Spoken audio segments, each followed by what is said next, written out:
हाँ तो मेरे यारो, तो एपिसोड की शुरुआत में हमें बताया जाता है कि फैंटम एक इल्यूजन है, लेकिन क्या सच में इल्यूजन और रियलिटी अलग अलग है? क्या फॉर एग्जाम्पल कांट के अनुसार शुद्ध वजह की आलोचनाएं इंसानी दुनिया को पहचान के एक फ्रेमवर्क के द्वारा देखते हैं, जिसे कैटेगरीज कहते हैं। बायोलॉजी की भाषा में कहे तो इंसानी दिमाग के फंक्शन के जरिए दुनिया का मॉडल बनता है।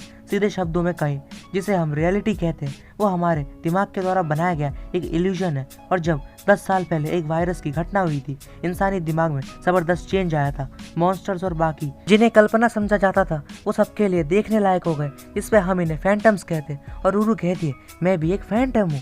और हारुई को कहता है, परेशानी पैदा करने वाले फैंटम्स को सील कर दिया जाता है। और सील का मतलब ये नहीं है कि वो डिस्ट्रॉय हो गया है, कुछ हालात में वो फिर से आ सकते हैं। इस पर रूरू कहती है, तो फैंटम्स आखिर क्या होते होंगे? इस पर हारू कहता है, सवाल ये है, क्या फैंटम्स हमेशा से मौजूद थे, इंसानों से आज़ाद? और क्या वो इंसानों की कॉन्स्टिट्यूशन से बने हैं?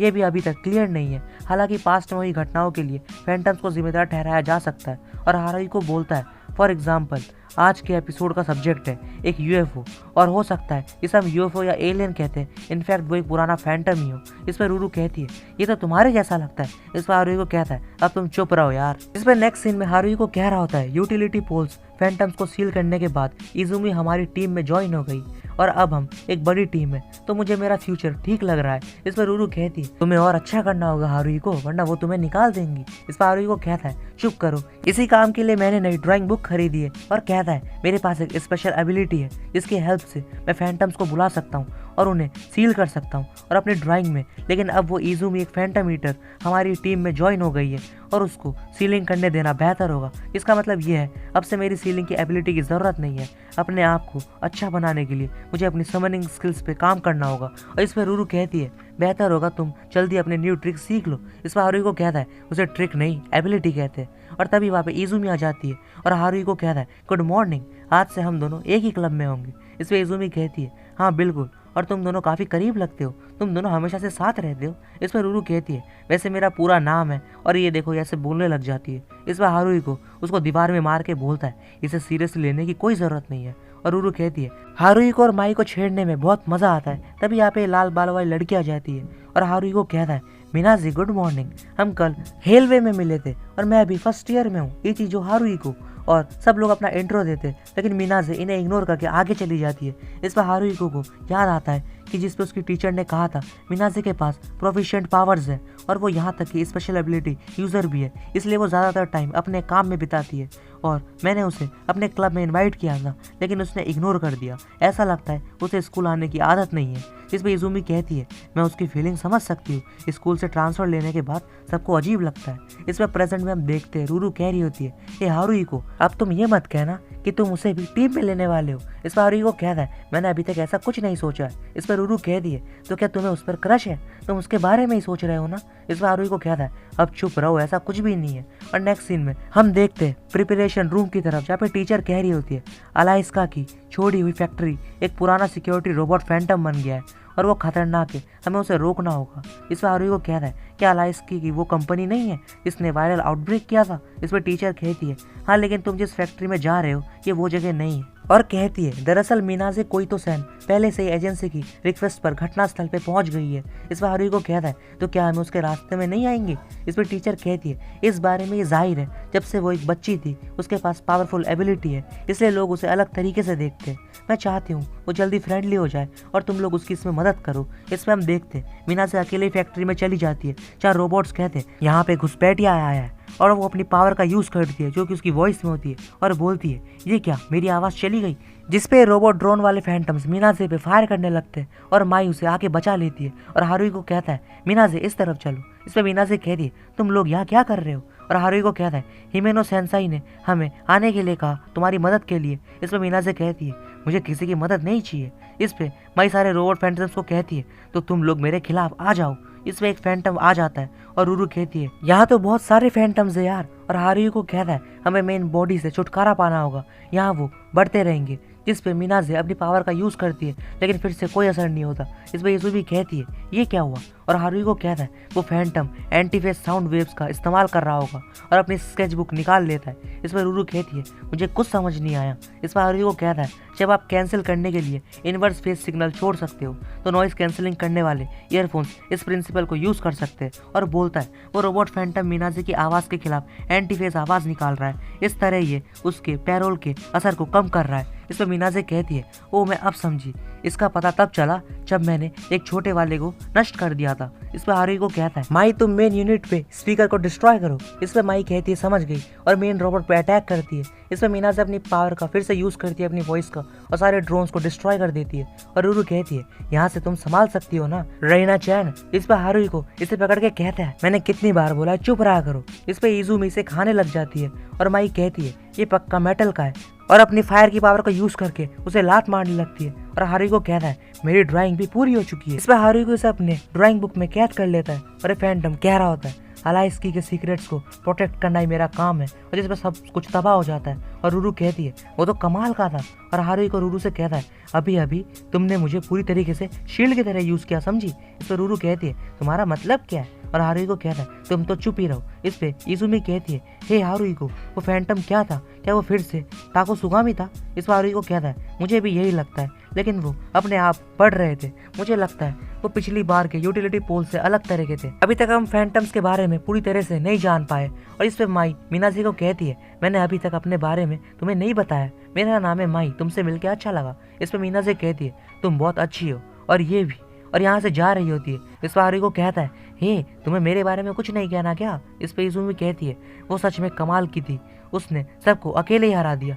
और बोलती है फिर से मेरे कपड़े गंदे हो गए, अगर मैं इस तरह घर जाऊंगी तो मुझे दिक्कत होगी। इस पे हारुको कहता है मेरे यहाँ पे आ जाओ, मैं तुम्हें मॉम के कुछ कपड़े उधार दे दूंगा।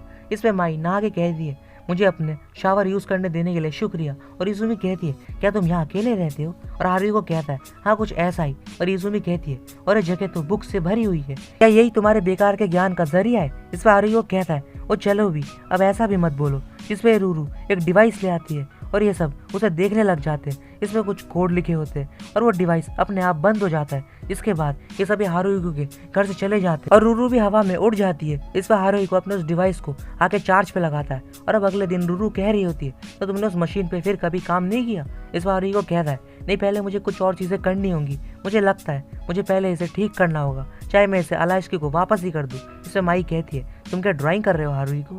इस पर हारुको कहता है ये एक डेमोन है जिसे मार्कोसियास कहते हैं। जिस पे रूरू कहती है ये तो थोड़ा डरावना लगता है। और इस पर हारुको कहता है मैं उस मंजिल तक पहुंचना चाहता हूँ जहाँ पे फैंटम्स को मैं अपनी मदद के लिए यूज कर पाऊँ, मेरे पास समनिंग एबिलिटीज है। इस पर रूरू कहती है यार तुम्हारे पास मैं हूँ तो मदद के लिए। जिस पर हारुको कहता है तुम किसी काम की नहीं हो। और माई कहती है अच्छा आइडिया है। इस पर हारुको कहता है मेरे दिमाग में अभी एक न्यू पैरोल आई है, मुझे बस जल्दी से अपनी ड्राइंग को कंप्लीट करना है। इस पर इजुमी कहती है ये पैरोल है क्या? इसके बारे में तुम दोनों हमेशा बात करते रहते हो। इस पर हारुको बताता है जब हम अपनी स्पेशल एबिलिटीज को यूज करते हैं एक तरह का स्पेल है, याद है माई और मैं कैसे पढ़े थे reveal your secrets the books of truth, बिल्कुल इस तरह। इस पर इजुमी कहती है मिनाजे सैन के पास भी कुछ ऐसे ही था, ट्यून्स ऑफ क्रिएशन। इस पर हारुको कहता है पैरोल हमारे स्पेशल एबिलिटीज यूज करने में मदद करता है। इस पर इजुमी कहती है ओ सच में? और हारुको कहता है पैरोल असलियत सोसेर नाम एक लिंग्विस्टिक द्वारा कॉन्सेप्ट किया गया है, सीधे शब्दों में ये बकबक का हवाला देता है। सासुए के मुताबिक इंसान शब्दों का यूज करके दुनिया का कैटलॉग करता है, जिन कैटेगरीज को हम पहचान सकते हैं उनको साबित लिंग्विस्टिक फ्रेमवर्क के जरिए की जाती है। जिसपे माई इसके सर पर मारकर कहती है वो अबे बेकार का ज्ञान देना बंद करो। और इस पे टीचर वहाँ आती है और कहती है सिर्फ तुम लोग यहाँ पे हो? इस पर हारुको कहता है हाँ बाकी सब चले गए। इस पर माई कहती है क्या हमारे लिए कोई और काम है? इस पर टीचर कहती है हाँ करीबी गर्ल्स कॉलेज डॉम से रिक्वेस्ट आई है। हारुको कहता है एक गर्ल कॉलेज? और माई कहती है डर की कहीं के।